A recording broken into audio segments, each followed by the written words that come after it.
ನಮಸ್ತೆ ವೀಕ್ಷಕರೇ, ನಾನು ನಿಮ್ಮ ಫ್ರ್ಯಾಂಕಿ ಲೈವ್ ಸಾಗರ್ K15 ಇತ್ತೀಚಿನ ದಿನದಲ್ಲಿ ನಮ್ಮ ರಾಷ್ಟ್ರೀಯ ಹೆದ್ದಾರಿಯ ಕಾಮಗಾರಿ ನಡೀತಾ ಇದೆ. ಹಾಗೆಯೇ ರಸ್ತೆಯು ಕೂಡ ಕಿರಿದಾಗಿದೆ. ನೀವು ಕಾಣಬಹುದು ದೃಶ್ಯದಲ್ಲಿ ಜೂನಿಯರ್ ಕಾಲೇಜಲ್ಲಿ ಈಗ ಎಕ್ಸಾಮ್ ಟೈಮ್ಸ್. ಪೋಷಕರು ತಮ್ಮ ಮಕ್ಕಳನ್ನು ಕರ್ಕೊಂಡು ಹೋಗೋಕ್ಕೆ ವಾಹನಗಳನ್ನು ತಗೊಂಡ್ಬಂದಿದ್ದಾರೆ, ಪ್ಲಸ್ ಮಕ್ಕಳು ಹೋಗ್ತಾ ಇದ್ದಾರೆ. ಅದೇ ರಸ್ತೆಯಲ್ಲಿ ವಾಹನಗಳ ದಟ್ಟಣೆಯೂ ಕೂಡ ನೋಡ್ಬೋದು.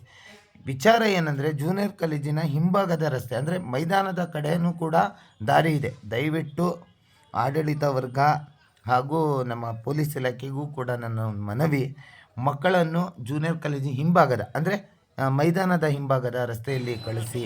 ಯಾಕಂದರೆ ದಟ್ಟಣೆಯೂ ಕೂಡ ಕಮ್ಮಿ ಮಾಡ್ಬೋದು ಅನ್ನೋದೇ ನನ್ನ ಉದ್ದೇಶ.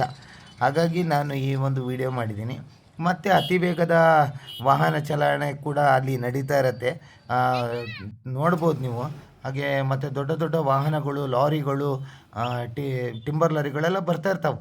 ಹಾಗಾಗಿ ಮಕ್ಕಳು ಅರ್ಜೆಂಟ್ ಮಾಡಿದರೆ, ಹಾಗಾಗಿ ಎಲ್ಲಾದರೂ ದಾರಿಗೆ ಬಂದುಬಿಟ್ರೆ ಇಲ್ಲ ವಾಹನಗಳಿಗೆ ತಾಗಿದರೆ ಇದಕ್ಕೆಲ್ಲ ತುಂಬ ಡೇಂಜರಸ್ ಇದೆ ಆ ಪ್ಲೇಸು ಅಂತ ನನ್ನ ಭಾವನೆ. ಹಾಗಾಗಿ ಈ ಸುದ್ದಿನ ಮಾಡಿದ್ದೀನಿ. ಈ ಸುದ್ದಿಗೆ ನೀವು ಏನು ಕಮೆಂಟ್ಸ್ ಮಾಡ್ತೀರಾ?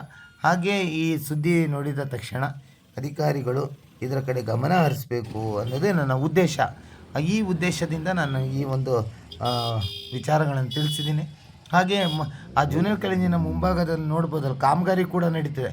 ಆ ಪೈಪ್ಗಳೆಲ್ಲ ತಾಗೋಗಿ ಬಿತ್ತು ಅಂದರೆ ಮತ್ತು ಮಕ್ಕಳಿಗೆ ಏನಾದರೂ ತೊಂದರೆ ಆಯ್ತಂದರೆ ಪೋಷಕರು ಮತ್ತೊಬ್ಬರು ಈ ಸ್ಟ್ರೈಕ್ ಮಾಡೋದು ಇನ್ನೊಂದೆಲ್ಲ ಇರುತ್ತೆ.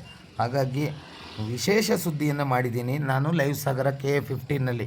ಹಾಗಾಗಿ ದಯವಿಟ್ಟು ಇದನ್ನು ಪರಿಗಣನೆಗೆ ತೆಗೆದುಕೊಳ್ಬೇಕು. ಇನ್ನು ಮುಂದೆ ಮಕ್ಕಳ ಜಾಗರೂಕತೆ ಕೂಡ ಈ ಶಾಲಾ ಆಡಳಿತ ಮಂಡಳಿದು ಕೂಡ ಆಗಿರುತ್ತೆ.